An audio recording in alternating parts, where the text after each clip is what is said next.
اچھا، آج ہم غور کرنا چاہتے ہیں کہ ایک سوال کیا گیا تھا کہ بھئی یوحنا بپتسمہ دینے والا کیوں بپتسمہ دیتا تھا، اور آج بھی آپ جب دیکھتے ہیں تو لوگ وہی بپتسمہ دے رہے ہیں، یعنی کہ وہ بیپٹسٹ جیسے صرف بپتسمہ دیتے ہیں، آگے پاک روح کا کام نہیں کیا جاتا۔ تو آج ہم غور کرنا چاہتے ہیں کہ وہ کیا بات ہے کہ ابھی تک وہی بیپٹزم کی بنیاد ڈالی گئی ہے، اور اس کے بعد روح القدس کی جو روح القدس کا جو بپتسمہ وہ نہیں لیا جاتا۔ بہت سی کلیسیائیں ہمارے پاس ہمارے درمیان میں ہیں، کئی لوگ مخالفت کرتے ہیں۔ یہ سب ہم اس پر غور کرنا چاہتے ہیں کہ خداوند کا کلام ہمیں اس کے بارے میں کیا تعلیم دیتا ہے۔ اگر آپ یوحنا 1 باب اس کی 24 آیت سے 28 آیت میں پڑھیں تو آپ کو کچھ ایسی باتیں سامنے آتی ہیں جو یوحنا نے اپنا ایمان جو ہے اس کا ڈاواں ڈول نظر آ رہا تھا۔ کوئی بھی پڑھے یوحنا کی انجیل اس کا پہلا باب اس کی 24 سے 28 آیت پڑھے، تاکہ ہم جو بات بھی کریں گے وہ کلام کے مطابق کریں گے، اور خدا کے کلام کی آیتیں ان کو پیش کی جائیں گی، تاکہ کوئی ایسا نہ کہہ سکے کہ یہ میری اپنی تعلیم ہے یا میرے دل کی باتیں ہیں۔ خداوند کے پاک کلام میں سے یوحنا اس کا پہلا باب اور اس کی 24 سے 28 آیت تک۔ یہ فریسیوں کی طرف سے بھیجے گئے تھے۔ انہوں نے اس سے یہ سوال کیا کہ اگر تو نہ مسیح ہے، نہ ایلیا، نہ وہ نبی، تو پھر بپتسمہ کیوں دیتا ہے؟ یوحنا نے جواب میں ان سے کہا، میں پانی سے بپتسمہ دیتا ہوں، تمہارے درمیان ایک شخص کھڑا ہے جسے تم نہیں جانتے، یعنی میرے بعد کا آنے والا، جس کی جوتی کا تسمہ میں کھولنے کے لائق نہیں۔ یہ باتیں یردن کے پار بیتنیہ میں واقع ہوئیں، جہاں یوحنا بپتسمہ دیتا تھا۔ آمین۔ یعنی کہ آپ دیکھتے ہیں کہ فریسیوں نے کچھ لوگ بھیجے اور انہوں نے سوال کیا کہ اگر تو نہ مسیح ہے، نہ ایلیا اور نہ وہ نبی، تو پھر بپتسمہ کیوں دیتا ہے؟ پہلے نمبر پر ایلیا کے بارے میں ہے۔ یوحنا ایلیا کی روح میں چلتا تھا، وہ اسی طرح لباس پہنتا تھا، وہ اسی طرح سخت تھا، یعنی کہ وہ کافی سخت باتیں کرتا تھا۔ یوحنا بپتسمہ دینے والا بالکل ایلیا کی روح کی طرح، جیسے اس پر روح تھی سخت، اسی طرح یہ یوحنا بپتسمہ دینے والا تھا۔ اسی نے کہا تھا کہ سام کے بچوں ہے اوفئی کے اولادوں، یعنی کہ سخت آدمی تھا۔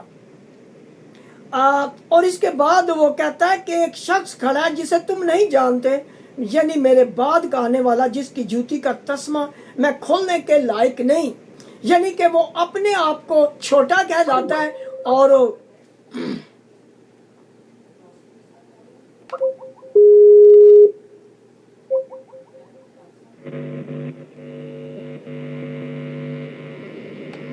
ہلو انکل جی سگنل پرابلم ہے اس لیے ویڈیو بند ہے۔ خیر کوئی بات نہیں۔ اچھا، وہ اپنے آپ کو چھوٹا کہلاتا ہے اور مسیح کو بڑا کہلاتا ہے، یعنی کہ وہ کہتا ہے اس کی جوتی کا تسمہ میں کھولنے کے لائق نہیں، لیکن اس کو پتا نہیں تھا کہ وہ کون ہے، وہ شخص کون ہے جو آنے والا ہے اور جو روح القدس اور آگ سے بپتسمہ دے گا۔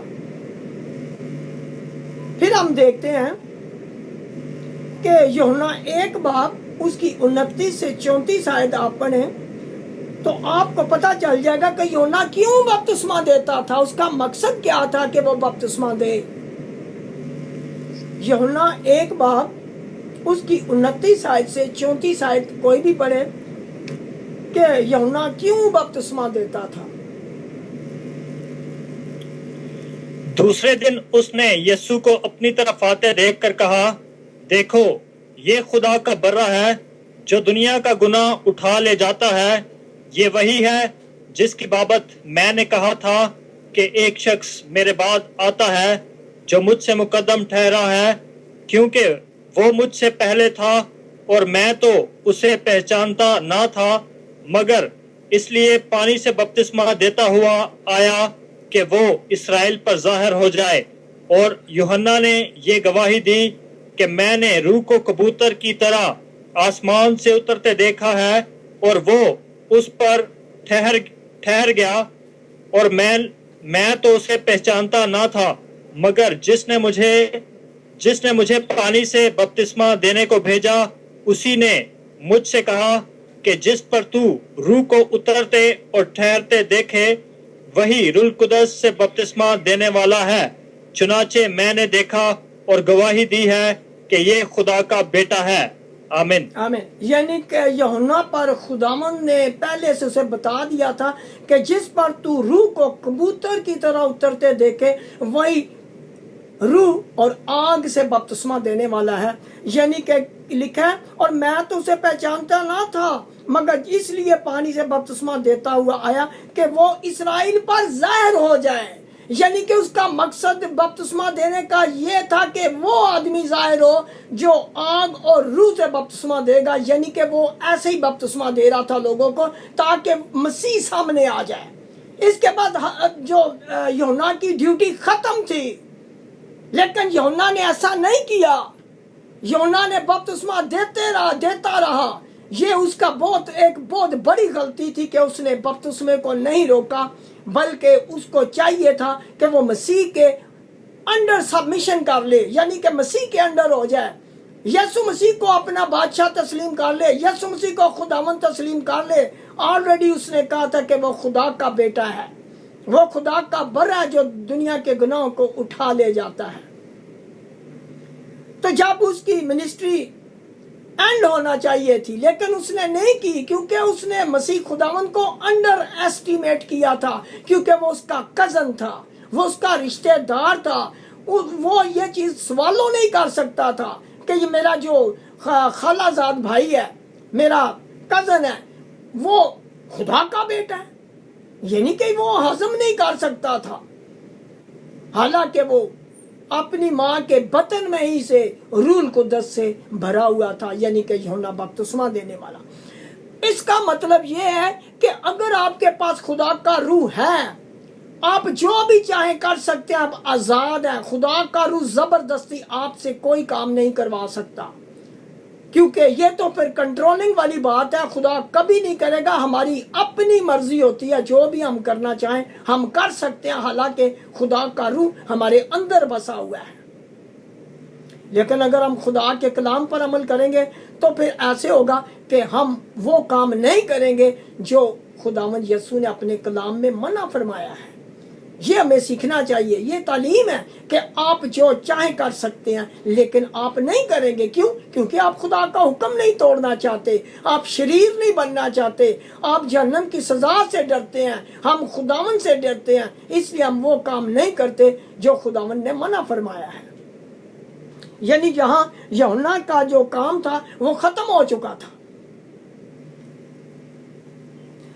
आप यूहन्ना की और एक दो बात सुन ले ताकि आपको पता चले कि यूहन्ना खुद अपने मुंह से कहता है कि यीशु मुझसे बड़ा है, यानी कि मैं उससे बपतिस्मा लेने का मोहताज हूं। हम देखते हैं मत्ती 3 बाब उसकी 11 से 15 आयत, कोई भी पढ़े, जो कुछ भी कहा जाएगा वो खुदा के कलाम के मुताबिक कहा जाएगा।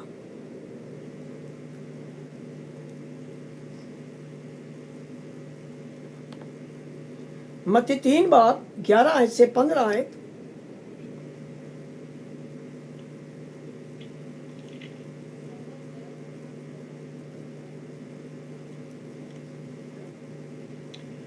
मैं तो तुमको तौबा के लिए पानी से बपतिस्मा देता हूं, लेकिन जो मेरे बाद आता है वो मुझसे जोरावर है, मैं उसकी जूतियां उठाने के लायक नहीं।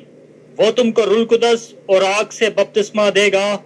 उसका छाछ उसके हाथ में है और वो अपने खलियान को खूब साफ करेगा और अपने गेहूं को तो खत्ते में जमा करेगा, मगर भूसी को आग में जलाएगा जो बुझने की नहीं। आमीन। यानी कि वो साफ कहता है कि वो अपने खलियान को, यानी कि वो साफ करने वाला है, यूहन्ना साफ करने वाला नहीं है। वो कहता है वो मुझसे जोरावर है, मैं उसकी जूतियां उठाने के भी लायक नहीं हूं। यानी कि वो खुदावंद यस्सु का नौकर अपने आप को जाहिर करता है, लेकिन आप देखते हैं कि उसको पता नहीं था कि वो कौन है। लेकिन जब खुदा ने उस पर जाहिर कर दिया तो फिर भी उसने खुदा के ताबे रहना मंजूर ना किया। ये एक मुकाशफा आपके लिए। उसकी जो टोली थी वो अलहदा थी।